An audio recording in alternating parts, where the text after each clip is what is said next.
Salam semua pendengar, kita berjumpa lagi ya. Baik, semalam saya sudah terangkan apakah itu definisi aliran tunai ya. Sebelum saya terangkan strategi-strategi atau langkah-langkah yang perlu diambil dalam mengurus aliran tunai perniagaan tuan-tuan dan puan-puan izinkan saya untuk posting kali ini terangkan apakah itu pengurusan aliran tunai atau definisi pengurusan aliran tunai ya. Pada saya lah dalam bab pengurusan kewangan secara amnya boleh saya katakan yang topik kita hari ini antara topik yang terpenting kalau bukan terpenting pun antara yang terpenting dalam pengurusan kewangan harian baik dari segi individu, keluarga atau juga perniagaan Kenapa saya kata begini? Kerana sekiranya kita gagal mengurus aliran tunai kita dengan baik, tak kiralah berapa banyak untung dari perniagaan, berapa banyak gaji bulanan, berapa banyak upah harian yang anda terima, anda akan hadapi situasi di mana wang tunai dalam poket atau wang tunai di dalam bank hampir kosong atau mungkin tiada langsung lah.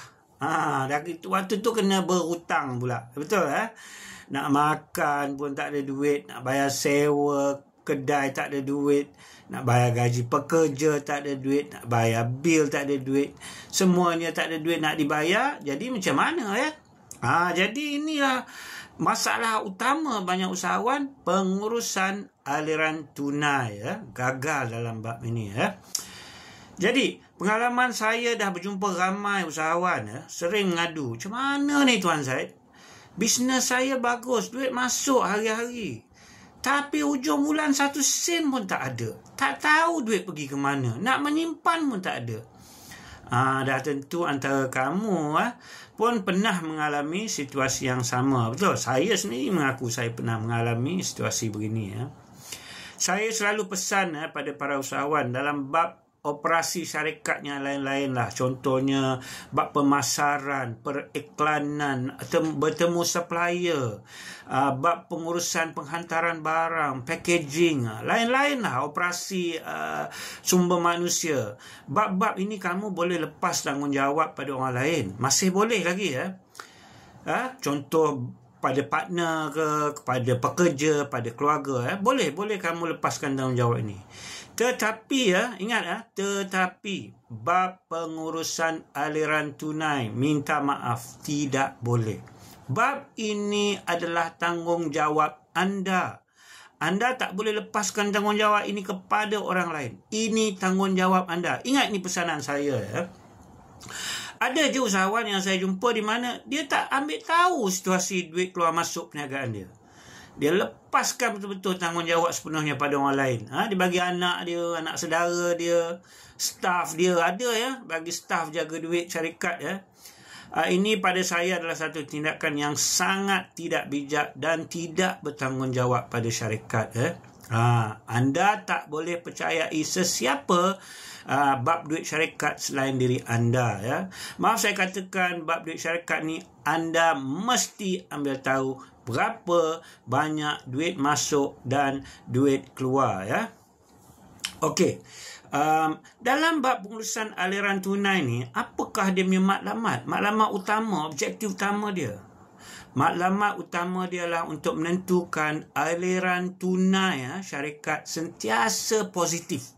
Maksudnya duit masuk mesti sentiasa melebihi duit keluar. Inilah matlamat utama. Ingat ni dalam mengurus aliran tunai, inilah matlamat supaya kita dapat memenuhi segala komitmen-komitmen syarikat bulanan kita dan meneruskan operasi perniagaan kita ini. Ialah kalau tak cukup duit tunai hujung bulan, macam mana kita nak teruskan operasi syarikat? Nak bayar gaji pekerja pun tak ada duit. Nak bayar bil elektrik, bil air tak ada duit. Macam mana? Baik, dalam menguruskan aliran tunai ni pula ada 4 perkara utama yang kamu kena lakukan. Ingat ni 4 Pertama, kamu perlu pantau pergerakan wang keluar masuk sekerap mungkin tiap-tiap hari. Bukan sebulan sekali, bukan 3 bulan sekali, tiap-tiap hari ya.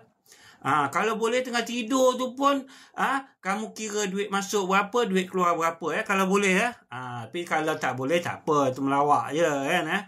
Tapi kalau boleh tu memang lagi baguslah. Kedua, anda perlu ada kebolehan untuk meramal atau menjangka aliran tunai hadapan yang akan datang perniagaan. Atau dalam bahasa Inggeris dipanggilnya cash flow forecasting. Contoh duit keluar dan masuk minggu depan. Macam mana? Ada tak apa-apa yang saya nak kena bayar minggu depan? Bulan depan. Dan kalau sebaik-baiknya dalam masa 3 bulan akan datang, kamu dah tahu apa duit keluar dan duit masuk yang akan datang. Ini supaya anda boleh bersedia sekiranya perniagaan anda akan hadapi apa-apa kekurangan tunai di tangan di masa akan datang ya. Bab ni saya akan terangkan dengan lebih terperinci di posting saya akan datang ya. Ketiga, anda perlu ada kebolehan untuk menganalisis dan memahami jumlah masa diambil untuk pergerakan tunai anda. Ini sangat relevan pada mereka yang lakukan jualan secara kredit atau jual pada pelanggan secara hutang. Kena ingat jualan ni pun dia baik untuk aliran tunai apabila pelanggan benar-benar membayar dalam tempoh yang dipersetujui. Kalau tak, sangkut duit kamu dekat penghutang-penghutang. Nak kutip hutang, 3 bulan lagi pun tak tentu dapat. Itu akan jadi masalah aliran tunai. Dan akhir sekali, keempat, anda perlu optimumkan atau ambil tindakan yang diperlukan untuk memperbaiki atau mengukuhkan kedudukan aliran tunai syarikat. Contohnya, kita nak cepatkan duit masuk. Macam mana nak bagi duit cepat masuk? Dan memperlahankan duit keluar.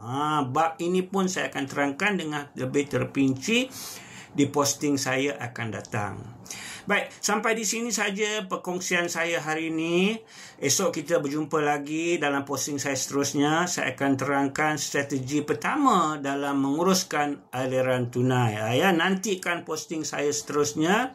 Diharap para pendengar memberi support supaya channel saya ini dapat memberi manfaat kepada kita semua. Sekian, terima kasih. Jumpa lagi.